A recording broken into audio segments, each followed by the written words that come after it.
नमस्कार दोस्तों, आपका बहुत बहुत स्वागत है।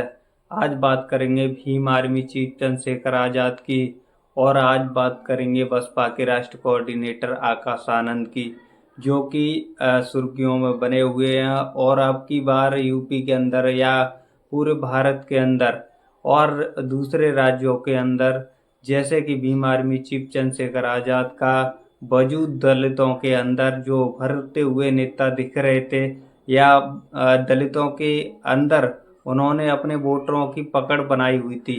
ऐसे ही जो कि बीएसपी के राष्ट्रीय कोऑर्डिनेटर आकाश आनंद की दलित में अच्छी पकड़ है और दलित समाज से लेकर बहुजन समाज को जोड़ने की उन्होंने एक जनसभा को संबोधित किया। ऐसे ही जनसभा आकाश आनंद करते जा रहे थे और ऐसे ही जहाँ वो करते करते वो एक जनसभा में पहुंचे थे। वो जनसभा सुर्खियों में थी। वो एक जनसभा एक निराली जनसभा मानी जा रही है। उसके बाद में बहुजन समाज का गिराव बढ़ने के कयास लगाए जा रहे थे कि जो कि ऐसा दिख रहा था, क्योंकि वो जनसभा सीतापुर की है। वो जनसभा में भीम आर्मी चीफ से लेकर सभी को लेकर वो जो आकाश आनंद ने समीकरण बिगाड़ दिए, भाजपा पर टीके वार किए और भाजपा पर निशाना साधा। भाजपा पर जूते चप्पल से लेकर और वो आतंकवादी और तानाशाही सरकार भी बोल दिया। उस पर एफआईआर भी दर्ज हुई और इसी बीच बहुजन समाज पार्टी के राष्ट्रीय कोऑर्डिनेटर आकाश आनंद पर एफआईआर दर्ज होने के बावजूद उनके समर्थक जो कोतवाली पुलिस स्टेशन था उस पर पहुंचे। वहां पर उन्होंने दंगा फसाद भी किया।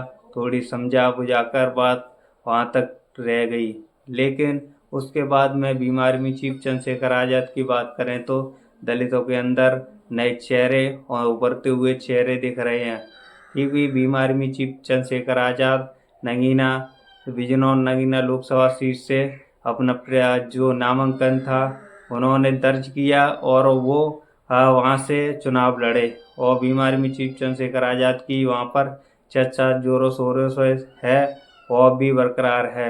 और यूपी के अंदर उनका दलितों के जो युवा वर्ग है उनमें अच्छी पकड़ है और इन दोनों को नेताओं को एक साथ देखने के लिए जो दलित समाज का युवा वर्ग है वो ये उत्साहित दिख रहा है और वो कहता है कि बीएसपी आज़ाद समाज पार्टी एक हो जाए तो वो एक अच्छा परिणाम ला सकती है।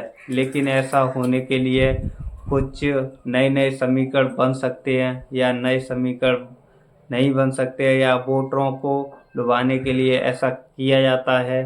तो इसी पर सबकी जो चर्चा करेंगे आज की, जो बहुजन समाज पार्टी के राष्ट्रीय कोऑर्डिनेटर आकाश आनंद या चंद्रशेखर भीम आर्मी चीफ चंद्रशेखर आज़ाद अब की बार या अगले और चुनाव में क्या प्रभाव डालते हैं। भीम आर्मी चीफ चंद्रशेखर आज़ाद की पार्टी आज़ाद समाज पार्टी अपने बलबूते पर मान्यवर काशीराम के रास्ते पर चलती है और उनको कहा जाता है, जैसे कि भीम आर्मी चीफ चंद्रशेखर आज़ाद, आज़ाद समाज पार्टी और काशीराम जो उन्होंने टाइटल दिया है वो एक निराला टाइटल है, क्योंकि बहुजन समाज पार्टी के संस्थापक मान्यवर काशीराम और बहुजन समाज पार्टी के मुखिया बसपा सुप्रीमो मायावती ये एक ऐसे चेहरे हैं जो कि दलितों के अंदर अच्छी पकड़ रखते हैं और पहले से भी उनको जागरूक कर चुके हैं और जो दलितों के अंदर एक बीएसपी की तरफ से नया युवा जो कि जनता के बीच संदेश दिया गया या भेजा गया, वो युवा नेता आकाश आनंद है, जो कि बहुजन समाज पार्टी के राष्ट्रीय कोऑर्डिनेटर आकाश आनंद जो जनसभाओं में जाकर अपने प्रचार प्रसार करते हैं और वो बयानबाजी के अंदर लिपट जाते हैं। जो कि बहुजन समाज पार्टी के राष्ट्रीय कोऑर्डिनेटर ने जो बयान दिया था, कुछ जो समर्थक हैं दलितों के जो कहे जाने वाले हैं, जैसे कि चंद्रशेखर आज़ाद के समर्थक हैं, तो वो कहते हैं मैंने ट्विटर अकाउंट पर भी देखा और समझा, तो मैं आपको बता रहा हूँ। वो कहते हैं कि भीम आर्मी चीफ चंद्रशेखर आज़ाद को जब गोली लगी थी तब कहाँ थे ये जो बसपाई, जब कहाँ थे? क्योंकि वो भी तो एक दलित की पार्टी है, या वो भी एक दलित का बेटा है, या वो भी एक SC ST SC में से आता है, या वो भी बहुजन विचारधारा वाली पार्टी है, या पहले से ही जो बहुजन विचारधारा की पार्टी कही जाने वाली बहुजन समाज पार्टी के मुखिया बसपा सुप्रीमो मायावती पर आरोप लगाए थे।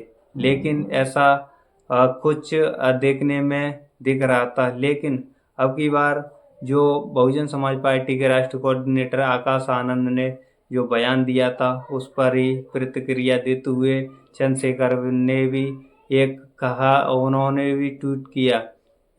उन्होंने कहा कि बहुजन समाज पार्टी जब मेरे ऊपर हमला होता है तब नहीं बोलती है, जब आकाश हम जो आंदोलन करते हैं, जब हम आंदोलन करते हैं उसमें वो कहती है कि युवाओं को फंसाने का कार्य किया जाता है।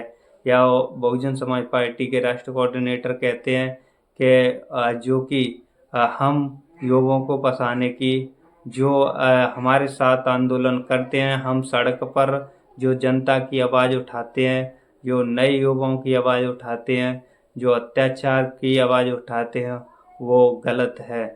तो इसी बीच बहुजन समाज पार्टी के राष्ट्रीय कोऑर्डिनेटर को जो उन्होंने घेरने की कोशिश की, और वहाँ पर समर्थक भी हैं उनके। वो कहते हैं कि आकाश आनंद आज खुद भी उसी रास्ते पर चल रहे हैं, तब कोई नहीं कमेंट कर रहा या उनकी कोई भी बुराई नहीं कर रहा। तो ऐसे में देखना होगा कि आगे की राजनीति क्या होती है, या आगे की राजनीति यूपी से लेकर अन्य राज्यों में क्या बदलाव आ सकता है।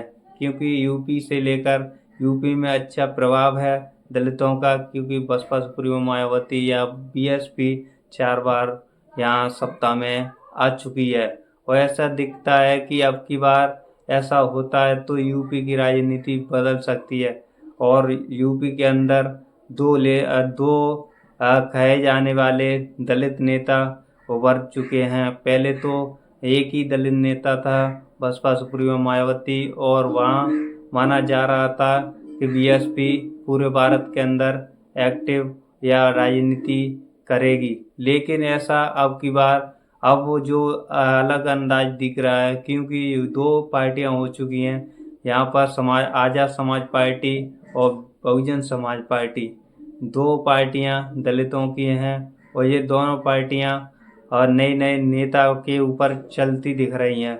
क्योंकि आज़ाद समाज पार्टी के जो मुखिया चीफ चंद्रशेखर आज़ाद, जो जो नेता के जो बात करें जनता की, तो जनता के अंदर जो नीचे के स्तर के जो वोटर हैं उनमें अपनी पकड़ अच्छी रखते हैं, ज़मीनी स्तर पर वो कार्य करते हैं, और जो ज़मीनी स्तर पर जाकर वो जनता को समझाते हैं।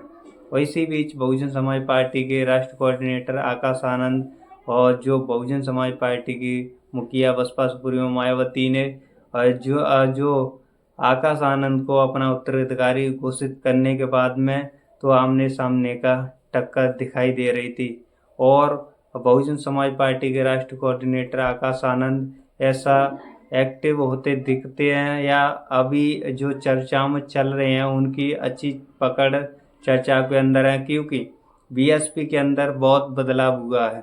BSP के अंदर पहले जो IT सेल था वहाँ पर कोई भी ध्यान नहीं दिया जाता था। जो खबर थी पहले, जो विरोधी पार्टियाँ और उन पर एक जो कमेंट करती थी, उसके बाद में 3-4 दिन बाद वो कमेंट का रिप्लाई दिया जाता था। लेकिन अब ऐसा नहीं है, क्योंकि बहुजन समाज पार्टी के राष्ट्रीय कोऑर्डिनेटर आकाश आनंद की जिम्मेदारी के साथ वो अपने IT सेल को ही सुधारते हैं, और वो कमेंट पर भी जवाब देते हैं। तुरंत ही अब कमेंट पर जवाब देने लगी बहुजन समाज पार्टी।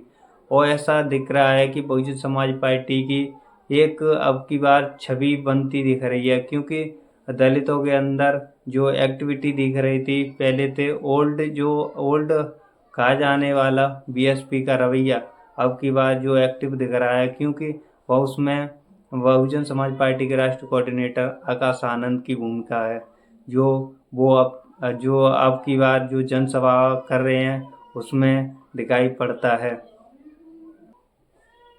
आगे की राजनीति बहुत बदलने वाली है, क्योंकि बहुजन समाज पार्टी की जो रास्ता है वो भी दलितों को और बहुजन समाज को एकजुट कर कर उसको जो कि जोड़कर एक समाज को जोड़कर जो बहुजन समाज बनाकर और प्रधानमंत्री से लेकर बाबा साहब डॉक्टर B.R. अम्बेडकर का सपना पूरा करने के लिए बहुजन समाज पार्टी लगी है। और इसी रास्ते पर चंद्रशेखर आज़ाद की भी आज़ाद समाज पार्टी लगी हुई है। इसमें ये देखना होगा कि किसको ज़्यादा नुकसान होता है या ये किसको ज़्यादा फायदा होता है। आकाश आनंद कहते हैं कि चमचा युग मान्यवर काशीराम ने जो किताब लिखी थी उसको पढ़ना ज़रूरी है, क्योंकि चमचा युग में ऐसे लोग आते रहते हैं और ऐसे नए नए नीले पट्टे लगाकर और आपको बहकाने की कोशिश करेंगे। हर रैलियों के अंदर आकाश आनंद चंद्रशेखर को नीला पट्टा पहनाकर और बोलते हैं कि ऐसे लोग आते रहेंगे, आपको गुमराह करते रहेंगे। तो ऐसे में हर रैलियों में बहुजन समाज पार्टी के राष्ट्रीय कोऑर्डिनेटर आकाश आनंद जो चंद्रशेखर आज़ाद पर भी बरसते दिखते हैं। तो ऐसा दिखता है कि क्या डर है बहुजन समाज पार्टी को चंद्रशेखर का? क्या ऐसा दिख रहा है कि बहुजन समाज पार्टी को दलित जो वोटर हैं बहुजन समाज पार्टी के वो चंद्रशेखर आज़ाद की तरफ शिफ्ट होना चाहते हैं या होते दिख रहे हैं? ऐसा होता है तो बहुजन समाज पार्टी के लिए बहुत बड़ी चुनौती बन सकती है या बनती दिख रही है। बहुजन समाज पार्टी का IT सेल सही होने के कारण अब वो एक्टिव होते दिख रहे हैं। बहुजन समाज पार्टी के राष्ट्रीय कोऑर्डिनेटर आकाश आनंद जो जनसभाओं से लेकर और इंटरव्यू तक जो सोशल मीडिया से लेकर और मीडिया जो नेशनल मीडिया है उसमें छाए हुए हैं। पहले तो चंद्रशेखर आज़ाद जो नेशनल मीडिया से लेकर और मीडिया तक जो सोशल मीडिया तक एक्टिव रहते थे, लेकिन अब वो कहीं नज़र भी नहीं दिख रहे और यहाँ पर आकाश आनंद हर मीडिया पर उनकी चर्चा है। तो ऐसा दिखता है कि अब की बार ऐसा होता है तो बहुजन समाज पार्टी का जो ग्राफ है बढ़ सकता है। आपका क्या कहना है या आपकी क्या राय है कमेंट बॉक्स में ज़रूर बताएं और वीडियो को लाइक करें, शेयर करें, कमेंट करें। धन्यवाद।